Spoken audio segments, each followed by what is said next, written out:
cristiandad el significado de la Pascua para nosotros. Porque me he encontrado que enteramente no se entiende esto. Y no me quiero adelantar.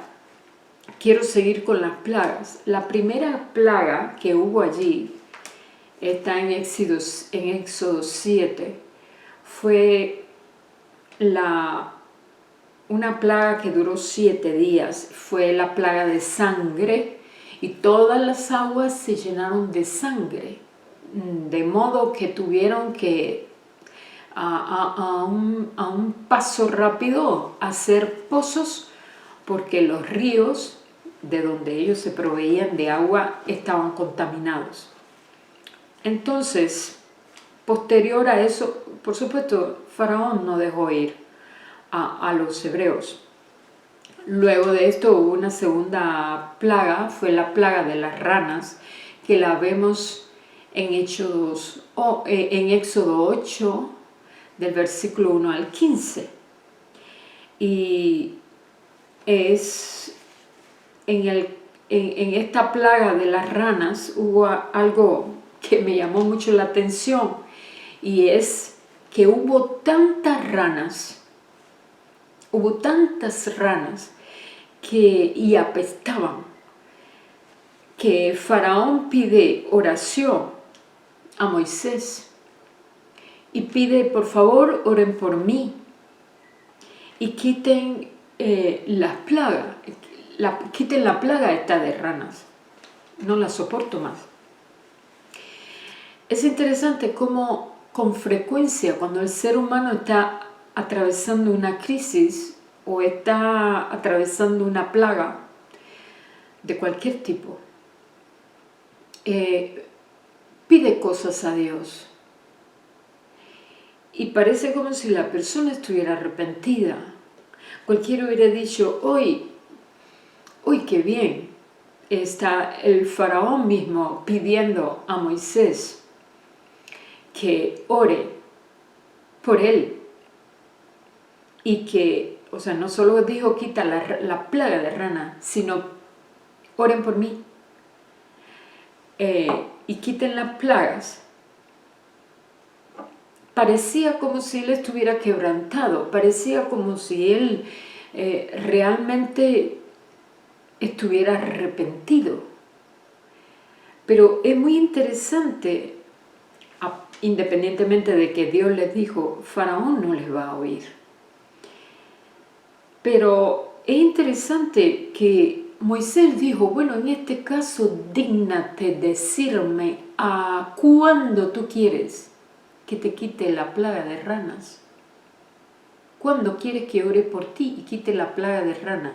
Es para que hubiera dicho: ¿para qué me haces esa pregunta ahora mismo? Él dijo: mañana.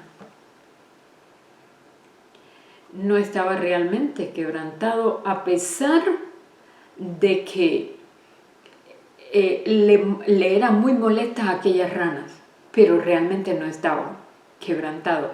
Y yo pienso que muchos en un momento así van a ser como el faraón: por favor, oren por mí, que se me quite esta prueba. Por favor, ore por mí, que se me quite este azote. Y el que ora, pues va muy contento pensando: esa persona está realmente arrepentida. Pero lo que ocurrió después de esa segunda plaga fue que Faraón realmente no se arrepintió. Luego vino la plaga de los piojos.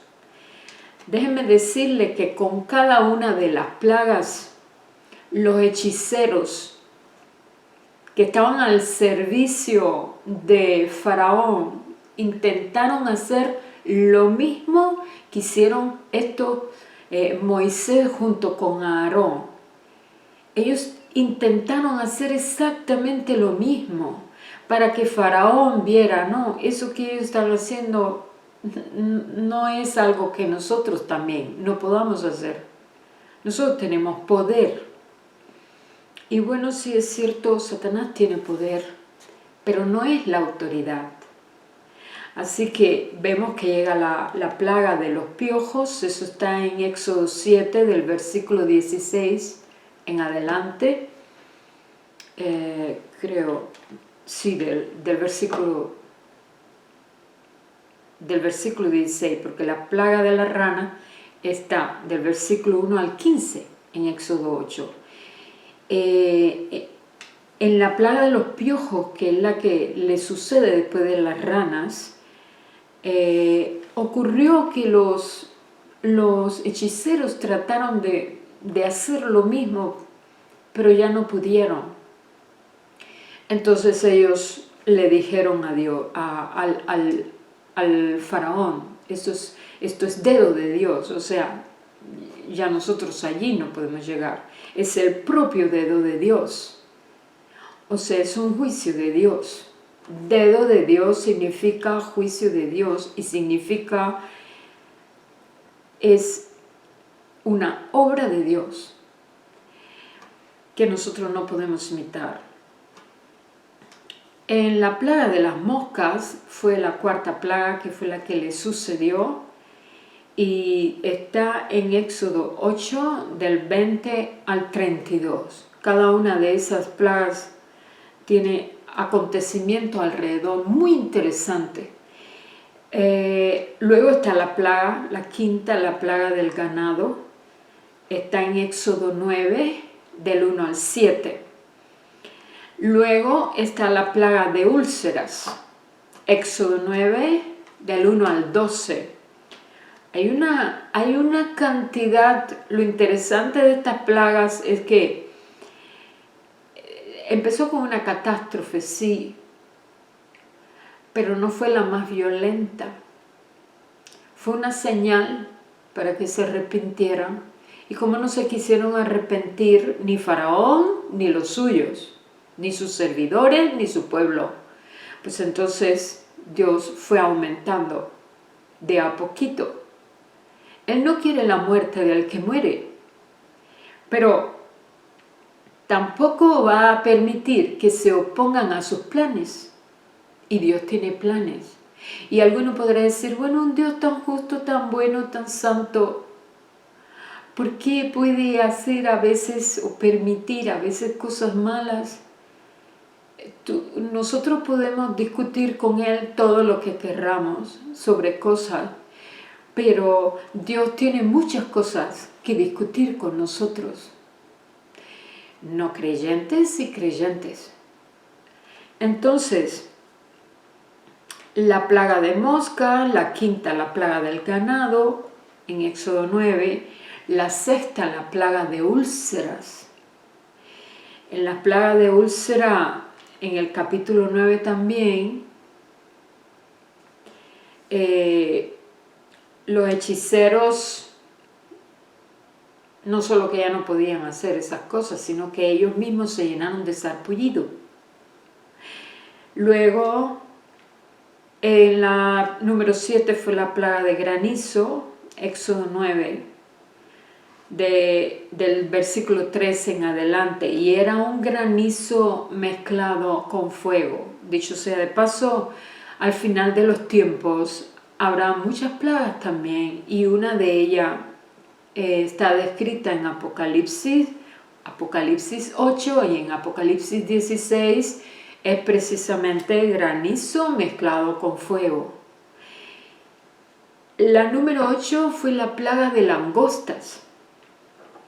Miren, le quiero decir algo interesante sobre las langostas, porque en los últimos días han estado ocurriendo plagas de langostas,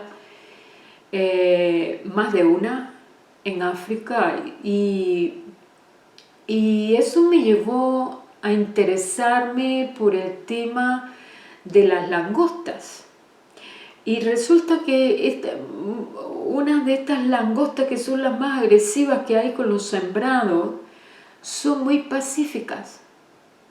Ellas viven muy pacíficas, no hacen daño, están allí tranquilas en el lugar donde viven, en el desierto. Pero de repente un día es como que reciben una orden de algún lugar, y como puestas todas de acuerdo, se empiezan a rascar una patica. Cuando ellas se rascan la patica, entonces ellas mandan una señal. Eso, se rascan la patica y están diciendo, empecemos la guerra. Están programadas para eso. Cuando empiezan a rascarse la patica, dijeron, empezó la guerra. Y se unen y se organizan de una manera y llegan a ser una plaga extremadamente maligna, que todo lo devoran. Todo a su paso lo devoran. Entonces, esa plaga de langostas está en Éxodo 10. Fue algo terrible también para ellos. Además, en poco tiempo se comen todo, lo devastan todo y dejan sin comida. Posteriormente a eso, aún así, el faraón, paren, todo el tiempo decían, paren ya esa plaga, pero nuevamente, cuando él veía que se le daba un respiro, entonces salía con su dureza y con su testarudez otra vez. Entonces, ahí vemos la plaga número 9, fue la plaga de tinieblas. Hubo tinieblas tan densas, hubo una oscuridad tan densa, eso está en Éxodo 10, del versículo 21 en adelante. Hubo una ausencia de luz tan grande que no se podían ver. Y dice que en esa plaga que tuvieron fue una plaga de 3 días donde ninguno se pudo levantar de su cama y nadie se podía ver entre los egipcios. En esa plaga no hubo luz en 3 días y ni de día ni de noche podían ver. Algunos dirán, bueno, pero lo que he aprendido en la física es que la oscuridad no existe, lo que existe es ausencia de luz y toda una serie de cosas. Pero acuérdense que las leyes físicas tienen un autor también. El mismo que creó las leyes espirituales, las cuales con frecuencia nosotros ignoramos y recibimos daño, pues es el mismo que también creó las leyes físicas. Existe una ley de la gravedad porque hay alguien que creó esa ley. Es el mismo autor, el mismo que creó las leyes físicas espirituales, es la misma persona, es el mismo que creó también las leyes físicas. Si él las creó, él también puede hacer en ese aspecto, quiero decir, en lo físico, lo que él quiere.